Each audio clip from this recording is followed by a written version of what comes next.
when I first met Nancy, it was like it helped me to not feel like I was crazy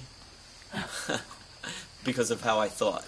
It's like, whoa, now here's somebody that's living what other people think is not possible. My house is in this first volume. Mm-hmm.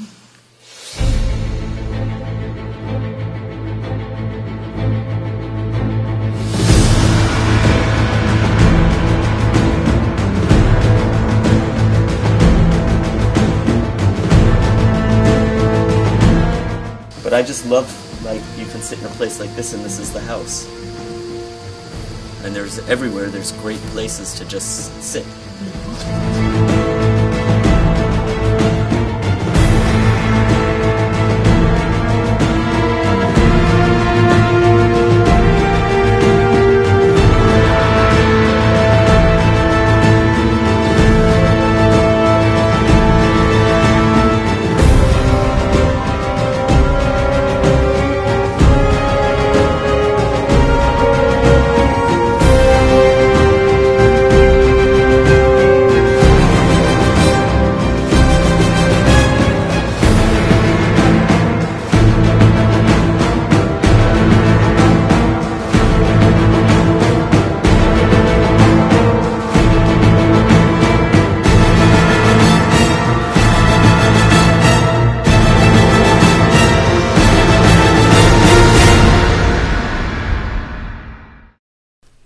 Everything flows. The feeling of the design, the natural materials. This is not work. It's what's the word, Paul? It's a fantasy. You're in fantasy world. Mm-hmm. I could come out and start working and be up on the scaffold early every morning, and it was I was on cloud 9. It was so special being up there by myself and selecting the stone and using the cement. I remember Paul would call up and say, can I come over and just be in that space? I need the energy and the spiritual input this house gives me. And that's Paul. Mm. And when the stair was being built, he came over with a friend, and I guess it took all day to erect the stair. All these pipes here, they're laid out on the ground with numbers and letters as to which ones go where. And then the 4 of us worked together, and Nancy supervised, and we put in the staircase.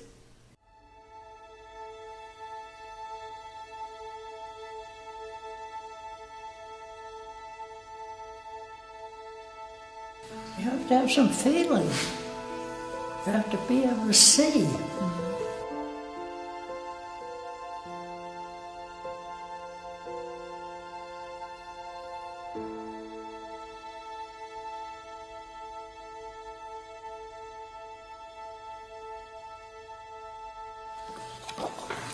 Okay, that's the kitchen. This is the island counter and all the cabinets. This is a pantry. Mm-hmm. And then this is a skylight we're sitting under. Let's talk about this shape. It was clear, and you can see it in this photograph. It was clear that this was a shape, a protective shape on this land. The whole perimeter of the house is supporting this magnificent pyramid, this magnificent roof. And you can see everywhere. And it also, you can stand here and it kind of thrusts you into the woods. It's just a magical feeling. I could never have installed vertical posts on the perimeter. I thought, well, there's a high school kid living down the road, maybe he could mix cement for me. And I was up on the scaffold and he was mixing cement. And he said, when are we going to go to lunch? Mm-hmm. I says, when the concrete tells you to go to lunch. My husband was very careful to stay off of my territory, out of my territory. And that's very, maybe I shouldn't get into this subject, but this is a serious problem in architecture and men and their egos. Mm-hmm. And to find, be married to a man that was, you just work so closely together, but there's no ego, there's no pressure of an ego. That is, you can imagine when he died in '84, that my ceiling, everything fell down on me. But I was able to keep going. I had a couple of carpenters, one carpenter and I had two helpers. They would never ask me a question about what we were doing or explain it or anything. They would ask their boss what was going on. And this is the male ego in the construction business.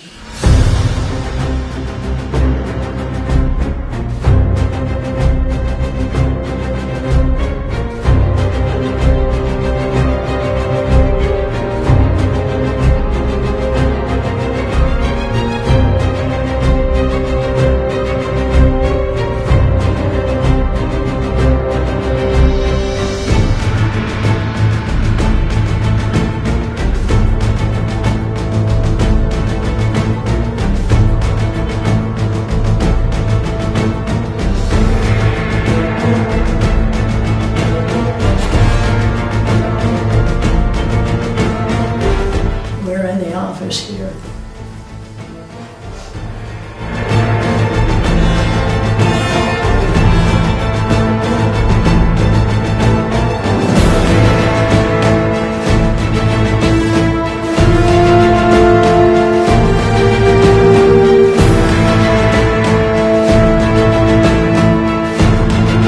You could see that Nancy was out here putting these giant stones in place with a guy on a backhoe, having them suspended.